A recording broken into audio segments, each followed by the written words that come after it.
욕심 많은 총각이 있었는데 그 총각은 늘 돈만 생각하며 삽니다. 그러다 보니까 나이가 많아서 노총각이 되어버렸죠. 하루는 펑 하고 천사가 나타났습니다. 그 천사가 하는 말이, 여기 돈이 많이 있다. 여기는 아름다운 여자가 있는데 둘 중에 하나만 선택하거라 그랬습니다. 이 총각이 나름대로 머리를 썼습니다. 그래서 한마디 했죠. 돈, 여자 그랬습니다. 그분 돈과 여자를 다 줄 줄 알았습니다. 조금 뒤에 펑 하더니 머리에 꽃을 꽂은 머리가 돈 여자가 나타나서 할 수 없이 그분과 결혼했다는 얘기입니다. 썰렁합니까? 온 세상이 온통 돈 합니다. 모든 사건들이 다 돈과 연결되어 있습니다. 예를 들면 이번에 세월호 사건이 왜 생겼습니까? 결국 돈 문제입니다. 돈 때문에 평형수를 빼버리고 화물을 적재량보다 더 많이 실었습니다. 돈 때문에 모든 배가 출항하지 않지만 실어놓은 화물을 다 내리고 취소가 되면 1억이 손해가 나니까 그냥 무리해서 출항을 합니다. 돈 때문에 선박을 불법으로 확장 개조하고 돈 때문에 20년 이상 된 배를 다른 나라는 쓰지도 않는 배를 사다가 불법 개조하고 또 수령을 늘려 사용하려고 하니까 관계협회와 나라를 대상으로 로비를 해서 그 연장 시한을 늘쿰니다. 그렇기 때문에 온갖 로비를 해서 관계 법령을 바꾸고 또 로비를 받아서 그런 것들을 전부 인허가해 줍니다. 나라의 지도자들을 보더라도 돈에 연관되어 있지 않은 사람을 찾기 힘들 정도로 세상 전체가 다 돈 하면서 삽니다. 이야기 하나 더 하겠습니다. 어느 TV 프로를 최근에 보니까 요즘 영농조합이라고 하는 이름을 가지고 여러 가지 농산품들을 생산해서 판매하는 사업인데 일반인 여러분들에게 100만 원만 투자하면 하루에 4만 원씩 한 달에 120만 원을 돌려준다. 20만 원은 이자가 나가는 거니까 100만 원만 투자하라. 괜찮잖아요? 그래서 어떤 할머니가 한번 해보니까 너무 좋아. 그래서 자기 돈도 아니라 대출을 받아가지고 3천만 원을 갖다 줬어요. 근데 얼마 안 가서 그 사기꾼들이 돈 다 모아가지고 그냥 어디론가 사라져버리고 말았습니다. 이 할머니가 무슨 힘으로 나는 이제 살아갈 희망이 없다. 내가 무슨 힘으로 이 3천만 원을 갚겠느냐. 울먹거리는 할머니를 보면서 참 안타까워했습니다. 여러분 요즘 그런 사기꾼들 많다고 그럽니다. 절대로 정상적이지 않은 금융이나 정상적이지 않은 어떤 돈벌이에 절대로 유혹되지 마시기 바랍니다. 큰일 납니다. 사기를 치는 사람도 돈이고 가만히 생각해보면 사기를 당하는 사람도 결국 돈 때문에 그 사기를 당하게 된 것입니다. 그러면 우리 신앙인들은 어떻습니까? 우리 신앙인들에게도 그런 점들이 있습니다. 돈 때문에 신앙도 뒷전입니다. 신앙생활을 잘 하기 위해서 돈을 벌어야 되는데 목적이 바뀌었습니다. 돈 벌기 위해서 신앙생활을 합니다.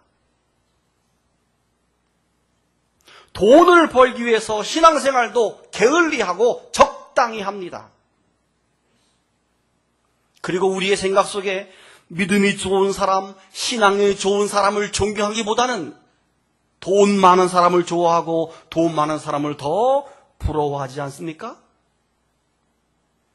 초대교회 당시 야고보 사도가 무슨 말을 했습니까?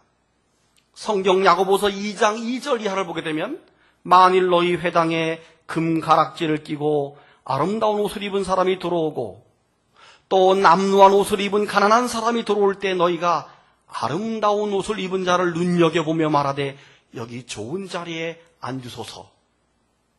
또 가난한 자에게 말하되 너는 거기 서 있든지 내 발등상 아래에 앉으라 하면 너희끼리 서로 차별하며 악한 생각으로 판단하는 자가 되는 것이 아니냐 그랬어요. 초대교회도 그랬고 지금 우리에게도 우리 말씀 속에 우리 신앙인의 마음만 해도 돈, 물질 만능주의가 가득하다 하는 말입니다. 그래서 바울 사도는 믿음의 아들 디모데에게 보내는 편지에서 디모데전서 6장을 보니까 돈을 사랑함이 1만 가지 악의 뿌리다. 이것을 탐내는 자는 미혹을 받아서 그 다음이 중요해요. 결국 믿음을 떠납니다. 믿음을 떠나기 때문에 많은 근심으로 자기를 찔러도다. 다 나중에 자기가 그 고난을 받게 된다는 것입니다. 여러분, 제가 오늘 설교하면서 돈이 필요 없다, 돈 버는 것은 잘못된 것이다, 이런 말을 하는 게 아닙니다. 돈은 필요합니다. 돈도 많이 벌어야 됩니다. 돈이 없으면 이 세상을 살 수 없지 않습니까? 그렇다고 우리가 돈 하며 돈을 이 세상의 가치, 가장 우선적인 가치로 여기고 거기를 가장 우선적으로 살아간다는 것은 안 된다는 것을 말씀을 드리는 겁니다. 그렇게 하다 보면 우선 여러분의 몸이 망가집니다. 두 번째로 마음이 망가집니다. 세 번째로 신앙이 망가집니다. 그래서 믿음을 떠나 나중에 근심과 걱정과 오히려 그것이 나를 찌르는 겁니다. 그리고 더 중요한 것은 우리가 인생을 살아갈 때 진정한 풍요로움이 무엇인가 하는 것을 모른다는 것입니다. 사랑하는 성도 여러분, 오늘 성경 본문에서 예수님은 오병이어 기적 이야기를 통해서 진정한 풍요로움이 무엇인지 우리에게 가르쳐주고 있습니다. 그리고 그 풍요로움은 결코 돈에 있지 않다 하는 것을 교훈해주고 있습니다. 저는 개인적으로 오병이어 기적 오늘 본문을 읽을 때면 기분이 좋아집니다. 첫째는 먹는 얘기잖아요. 그리고 실컷 먹었다는 얘기예요. 또 먹은 게 남았다는 얘기예요. 얼마나 좋아요. 별로 얼굴이 안 좋아하시는 표정이에요. 12강줄에 차고 넘친다는 그게 막 머릿속에 연상되면서 풍성해지는 그런 느낌이 우리 가운데 오지 않습니까? 그리고 마치 오병이어 같은 기적이 내게도 일어날 것 같은 그런 느낌이 옵니다. 마치 로또 복권 한 3장쯤 사는 것 같은 그런 기분이 본문을 읽을 때 우리 마음에 다가옵니다. 그런데 오늘 본문을 자세히 관찰해 보게 되면 주님은 상당히 의도적인 마음을 가지고 이 사건을 준비했다는 것입니다. 의도적이라고 하는 말은 우리에게 꼭 전해주고 싶은 어떤 말씀이 있어서 일부러 그런 사건을 만드셨다 하는 겁니다. 여러분, 내용을 살펴보면 그렇습니다. 많은 무리들이 예수님을 따라서 디베리아 바다 건너편, 갈릴리 바다 건너편에 있는 산에까지 따라갔습니다. 예수님께서 무리들에게 천국 복음을 전합니다. 그러다 보니까 금방 저녁이 되었습니다. 예수님은 그들에게 무언가 좀 먹여서 돌려보내고 싶었고 의도적인 어떤 사건을 준비합니다. 예수님이 빌립에게 묻습니다. 우리가 어디서 떡을 사서 이 사람들을 먹일 수 있겠느냐라고 묻습니다. 6절을 보면 예수님이 이렇게 말씀하시면 빌립이 어떻게 하실지를 아시고 빌립을 시험하고자 의도적으로 그 질문을 했다, 이렇게 말씀하고 있죠. 아니나 다를까 빌립이 대답합니다. 주님, 여기 모인 사람이 5,000명쯤 됩니다. 남녀노소 약 2만 명쯤은 될 겁니다. 이 사람들에게 떡을 한 조각씩만 먹인다 하더라도 200데나리온의 떡이 필요합니다 라고 말합니다. 여러분 보세요. 주님의 제자 빌립도 바로 돈 200데나리온 이야기를 하죠. 예수님의 질문에 바로 돈으로 계산을 합니다. 돈이 있어야지만 결국 이 문제를 해결할 수 있다라고 빌립은 돈으로 그 모든 문제를 지금 보고 있는 것입니다. 이 세상의 모든 문제를 돈으로 해결하려고 하는 우리의 모습과도 똑같지요. 여러분, 200데나리온이라고 하는 돈은, 그 화폐 단위는 정확히 오늘날 얼마인지 따질 수 없습니다. 왜냐하면 그 당시 한 데나리온은 노동자 하루 품삯에 해당되는데, 지금 우리나라 공사 현장의 노동자들이 5만 원부터 목수들은 20만 원까지 받아요. 그러니까 다 이 가격이 달라. 그래서 중간에 약 8만 원을 접었을 때 1,600만 원입니다. 그러면 1,600만 원이면 떡을 몇 말 할 수 있겠느냐? 떡도 종류에 따라 다 달라요. 절편 다르고 시루떡 다르고 다 달라. 그런데 일반적으로 오늘 먹을 절편 6만 원으로 계산할 때 약 270말을 할 수 있어요. 270말. 270말을 한 조각씩 먹을 수 있을 때 5천 명이 될까 계산해 봤더니 뭐 대충 먹겠더라고 보니까. 여러분, 제가 재밌으라고 이렇게 뭐 떡 얘기를 하고 계산을 했었고 하는데, 결국 빌립은 돈으로 믿음의 세계를 판단하고 있다는 것을 말하고 싶은 겁니다. 예수님이 질문하자마자 바로 머릿속에 몇 마리의 떡이 필요한지, 얼마가 필요한지가 바로 머릿속에 계산으로 돌아가잖아요. 그런 사람이 또 있습니다. 마리아가 주님께 옥합을 깨트려서 부어드릴 때 가룟 유다가 뭐라 그랬습니까? 이 향유를 어찌 300데나리온에 팔아서 가난한 자들에게 주지 아니했느냐. 바로 돈으로 계산됩니다. 성경은 뭐라고 말합니까? 이렇게 말하면 가난한 자들 생각함이 아니요 그는 도둑이라. 금 돈괴를 맞고 거기 넣는 것을 훔쳐가미러라. 유다는 이미 여러 번 돈을 훔쳐가고 있었던 겁니다.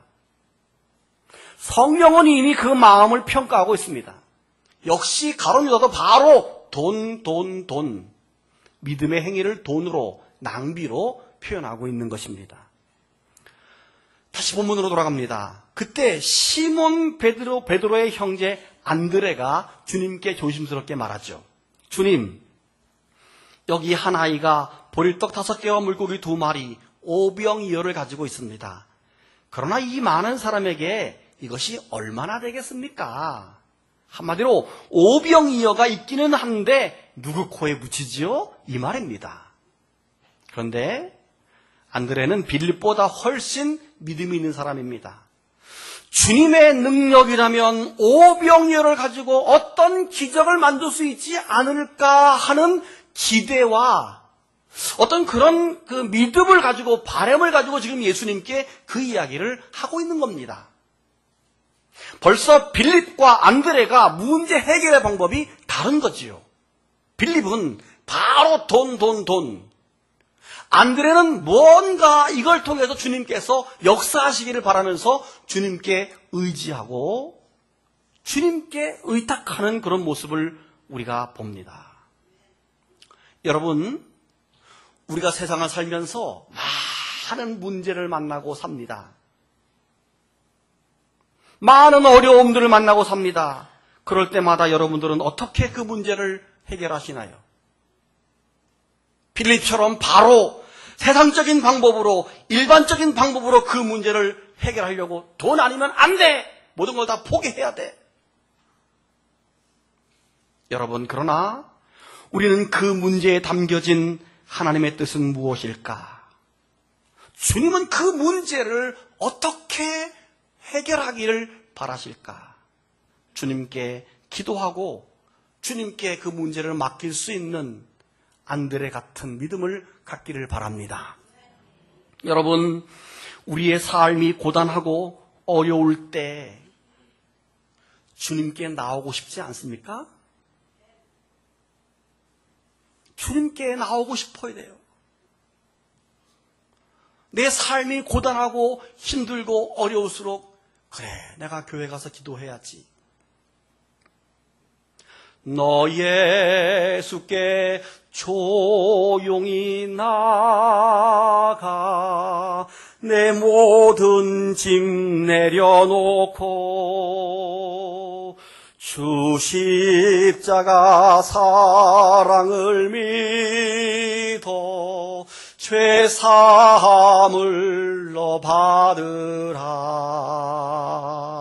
주 예수께 조용히 나가 내 마음을 쏟아놓으라. 너를 미리 보시는 주님 큰 은혜를 베푸시리. 할렐루야. 다시 본문으로 돌아갑니다. 그때 예수님께서 사람들을 잔디밭에 질서 있게 앉으라고 하십니다. 마가복음을 보게 되면 100명씩 50명씩 무리를 지어서 자리에 앉히게 했다. 여러분, 왜 그랬을까요? 이 먹는 문제가 생기면 참 치사해집니다. 그래서 만약에 갑자기 떡이 왔다 그래 보세요. 난리가 나가지고 애들은 밟혀 죽을지도 몰라요. 여러분도 똑같아요. 먹는 거 앞에서는 막 체면 이거 없어요. 막 하나 더 먹으려고. 그래서 예수님이 질서 있게 잘 앉으라고 한 거예요. 여러분, 여기서 우리는 꼭 교훈받아야 되는데 잘 배워야 됩니다. 우리가 어떤 일을 할 때, 교회 생활할 때, 또 교회에서 어떤 일을 행할 때도 항상 질서 있게, 항상 규모 있게, 항상 조리 있게 일을 잘 해야 됩니다. 막 마구잡이로 준비 없이. 우리가 준비 없이 마구잡이로 하다가 교회 시험이 오고 성도 간에 시험이 오는 겁니다. 아주 질서 있게, 아주 조리 있게, 규모 있게 어떤 일을 해야 됩니다. 신앙생활 자체가 그렇습니다. 질서 있게. 삶의, 신앙생활의 모든 일들이 질서 있게. 여러분들이 오늘 주일에 저를 좀 보세요. 저를 보고 학생들도 여기 보고 월화수목금토를 살아갈 때 모든 삶의 중심이 주일을 다 바라보고 살아야 돼요. 주일이 쫙 주일을 중심으로 주일을 성수하기 위해서 일하는 것이고 주일을 성수하기 위해서 잠을 자는 것이고 이 주일날 최고의 예배를 드리기 위해서 모든 삶의 우선권과 중요한 것들을 다 거기에 맞추는 거예요. 예배 주일날도 여기가 가장 중요한 날이니까 일찍 나와가지고 한 10시쯤 오면 얼마나 좋아요? 여러분들 10시쯤 도착해서 기도 충분히 하고 찬양하다가 말씀을 들으면 얼마나 좋아요. 이게 질서 있는 것이고 규모 있는 것이거든요. 헐레벌떡하고 막 헐레벌떡하고 정신없고 그렇게 사지 마시고 질서 있게 사시길 바랍니다. 아멘 하십시오. 예수님이 사람들을 질서 있게 앉힌 다음에 어떻게 했습니까? 11절을 보면 11절 예수께서 떡을 가지고 축사하신 후에 앉아있는 자들에게 나눠주시고 물고기도 그렇게 하셨다. 저는 오늘 본문에서 가장 중요하게 드리고 싶은 부분이 바로 오늘 이 부분, 주님께서 축사하셨다 하는 부분입니다. 여러분, 빈들이요 저녁이요 아무것도 먹을 것이 없는 부족한 상황에서 주님이 축사하심으로 그 문제가 해결이 되었는데, 축사하셨다라고 하는 말은 헬라어로 유카리스테사스라고 하는 단어인데 그 뜻이 뭐냐면 감사를 돌리다 이런 뜻이에요. 따라합시다. 감사를 돌리다. 감사를 하나님께 돌린 거예요. 감사 기도를 통해서 오늘 이 상황, 부족한 상황, 어려운 상황, 배고픈 상황, 그러나 우리가 하나님 앞에 감사합니다 하고 감사를 주님께 돌렸을 때 놀라운 기적의 역사가 이루어지게 된 것입니다. 결국 그 감사가 기적을 만들어낸 거라는 사실을 믿으시기를 바랍니다. 결국 우리 주님은 오늘 오병의 기적을 통해서 우리에게 주시는 교훈이 바로 그것입니다. 우리는 부족하고 어려운 현실을 언제나 인간적인 방법으로 돈으로 해결하려고 하는데, 그러나 주님은 아니다. 부족할수록 감사해라. 진정한 감사가 있을 때 비로소 하늘의 문이 열리고 하늘의 창고가 열리고 하나님이 역사하셔서 먹고 남는 진정한 풍요로움이 이루어진다 하는 것을 우리에게 말씀하고 싶은 것입니다. 사랑하는 여러분, 부족할수록 감사하시길 바랍니다. 어려울수록 감사하시길 바랍니다. 바쁠수록 감사하시길 바랍니다. 감사가 능력이고 감사가 은혜이고 감사가 기적임을 믿으시면 큰 소리로 아멘. 한 번 더 아멘. 여러분, 예수님이 이 기적을 베푼 때가 언제죠? 4절을 보세요. 6월절이 가까운 시기다라고 말했습니다.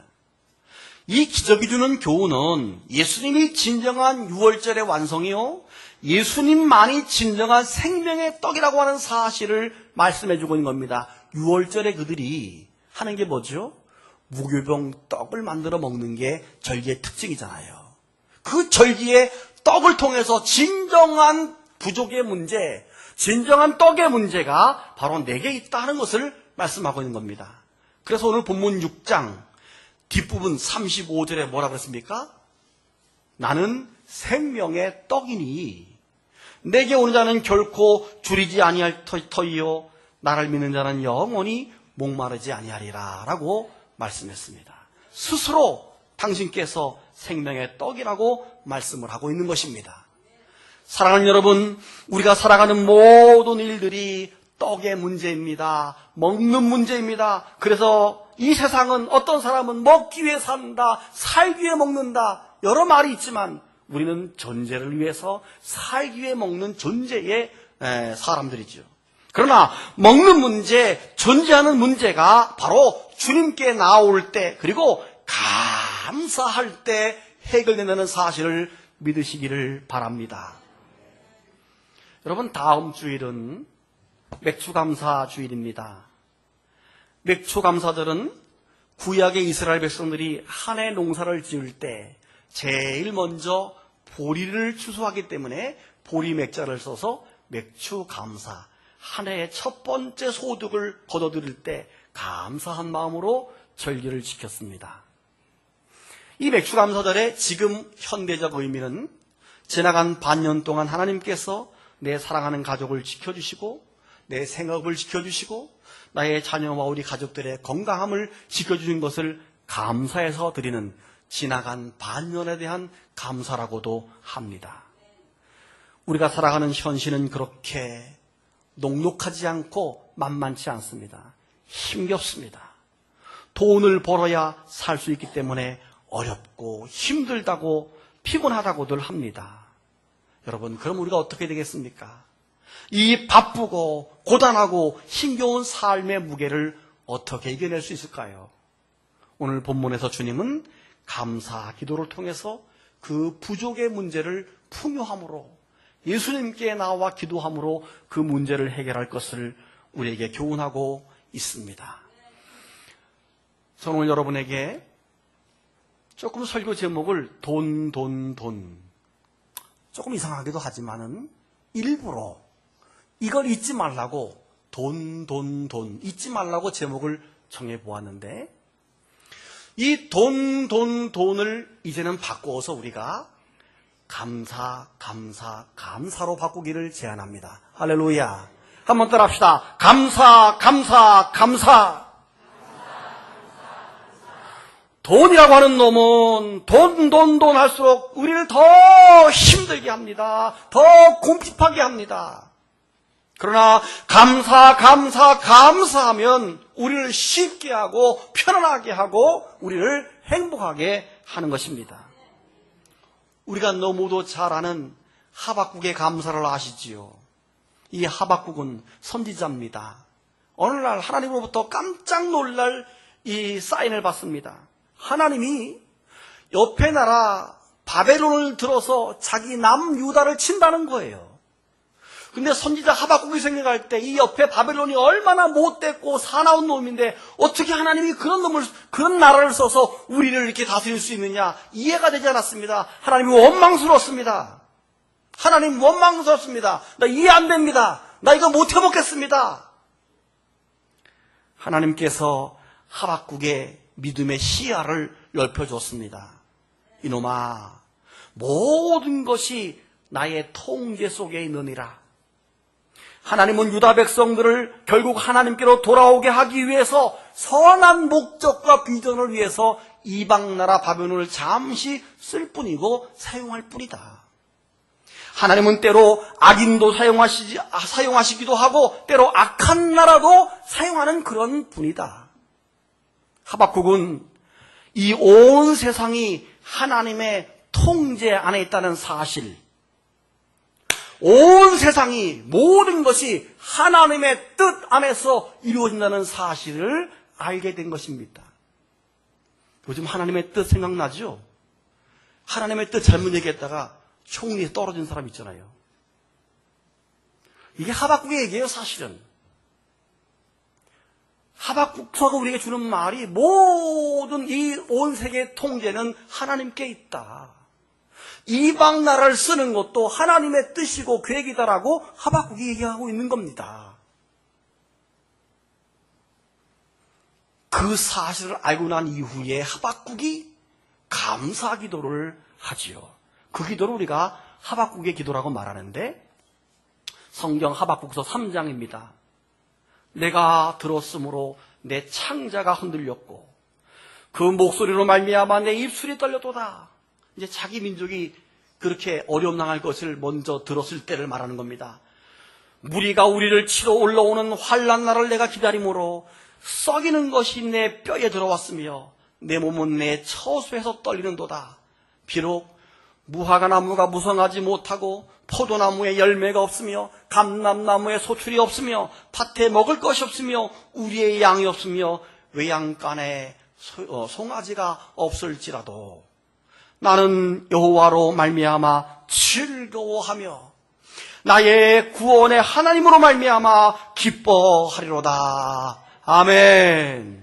사랑하는 여러분, 나를 감싸고 있는 모든 주변의 여건과 환경들이 어렵고 힘든다 할지라도 하박국처럼 창자가 흔들리고 입술이 떨리고 뼈가 썩는 것 같고 온몸이 떨리고 무화과 나무에 성한 것이 아무것도 없고 우리의 양이 없고 소의 외양간이 없을지라도 나는 여호와로 말미암아 즐거워하며 나의 구원의 하나님으로 말미암아 기뻐하리로다.